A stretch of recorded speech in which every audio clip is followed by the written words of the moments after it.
Motley Zoo. Let's give her a round of applause. Which way do I go? To the right. To the right.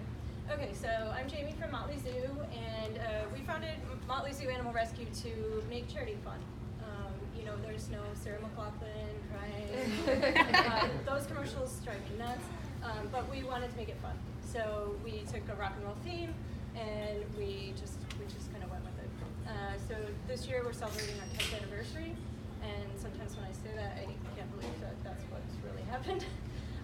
But yeah, I lead a team of more than 150 volunteers, and are in charge of up to 100 animals maybe at a time. So it's quite an endeavor. But basically, we're a 501c3, and we are volunteer powered. So the majority of the people are doing this out of the love for the animals. And we're foster based, which means we don't have a physical shelter. We don't have one place where all the animals are. They live in people's homes, and in that way we can get to know them really well. We're no kill, and we also started a dog daycare center in Redmond, which, as far as I know, is the first of its kind in the whole country. So we primarily work with cats and dogs from overcrowded shelters and owners who can't keep them. But as the name Zoo indicates, we also take other animals. That pig was a very difficult pig. I was really happy when she got adopted. The rescue itself is virtual, so we existed for 5 years just utilizing the internet to connect with people, and it wasn't until 2014 that we actually had the facility to kind of centralize operations but still not house the animals there. So we aren't determined by the time or space of a building or any of those factors, but what the fosters are willing to do. So we can't take in an animal if someone isn't willing, capable, and ready to do that. But the animals do stay with us unless and until they get adopted. We've had some animals for 2 years, sometimes more, but they have a home with us until they find that forever home. So we can grow, we can shrink, we can change based on demands, but the most important thing about a foster-based organization is that we address the individual needs of each animal, whereas a shelter really they have to address the herd and this spectrum of normal, and we can address what's on the outsides of that spectrum. But we do what shelters can't, they do what we can. One isn't better or the other, but we complement each other. So we support the shelters so that no one is euthanizing animals unnecessarily. And especially we believe that animals should be valued for more than the dollar amount at the bottom of a vet estimate. And as a result, we spend about $15,000 a month. We do a lot of special needs animals, and contrary to popular belief, vets do not do anything for free. So sometimes people at Microsoft get a better discount than we do. So this is Motley. I don't know if you can see, but his nails are like 3 inches long, and he had no fur. He went on to actually save his family from a house fire.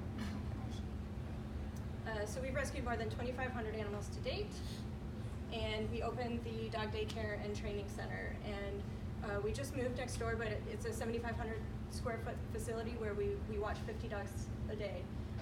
And those are maybe half animals we've adopted out that come back for daycare so we can see them grow up, and then half where people have obtained them from other places in the community. Initially, we designed it to be a year-round fundraiser. Dollar for dollar, however, costs are very high, especially in Redmond, and for a facility that large. But it's been priceless and very valuable in the community building aspect, which is also what we wanted. So we've been able to establish ourselves to be seen more like a shelter. People don't know rescues really exist, but they know a physical location. So even though we're a rescue, we're kind of on that same level where people see us as a shelter, and that means that they notice us more, and we're more tangible and more legitimate, I suppose. We do have an adoptable cat lounge on site, and that's the only exception to the animals not living at that facility. We also partner with pet stores where they host our animals, and they basically act as a foster home. We do multiple events every month, and that's how we get some of the animals out, and we call it their job interview. So, they got to get to the event to get the job of being adopted, and that way people can casually meet them on occasion, but for the most part, it's by appointment only and an application first. So the animals each have bios online, and so that's how people can be emailing us and meeting them, even though we don't have that individual or central location for them all. And so pretty much most people are like, well, what can I do? This is wonderful. And so there's a lot of things that anybody can do.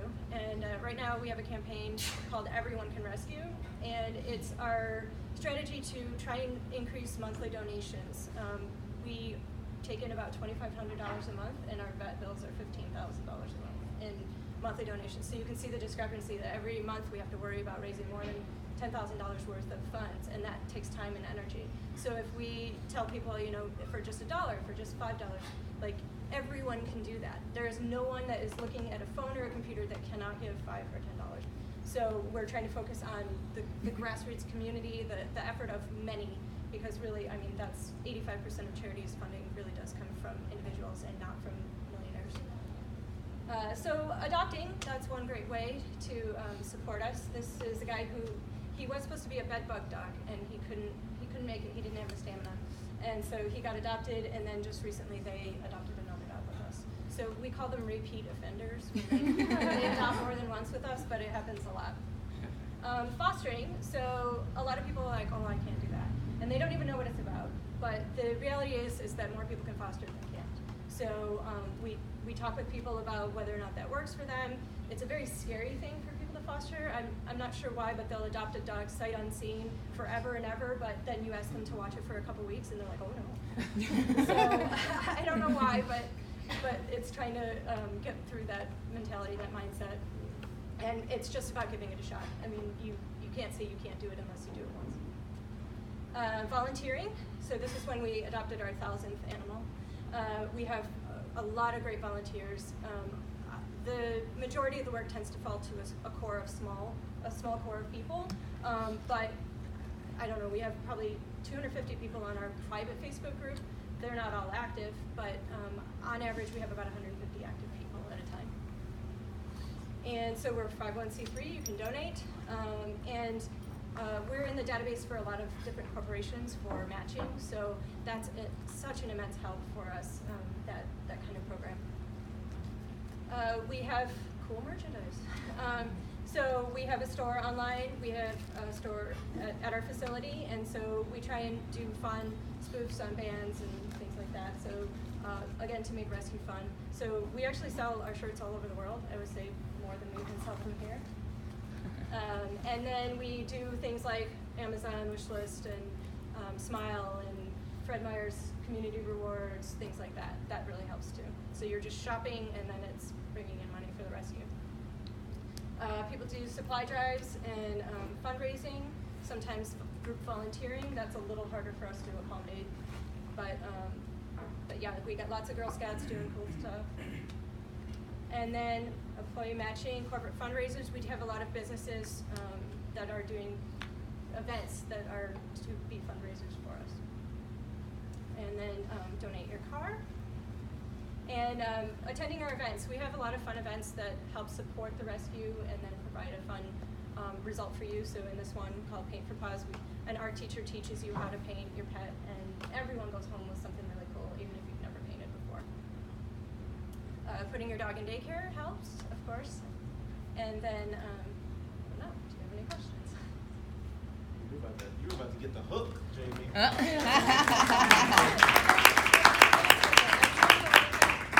I actually met Jamie at one of our events, Barkey Hour, or what's it?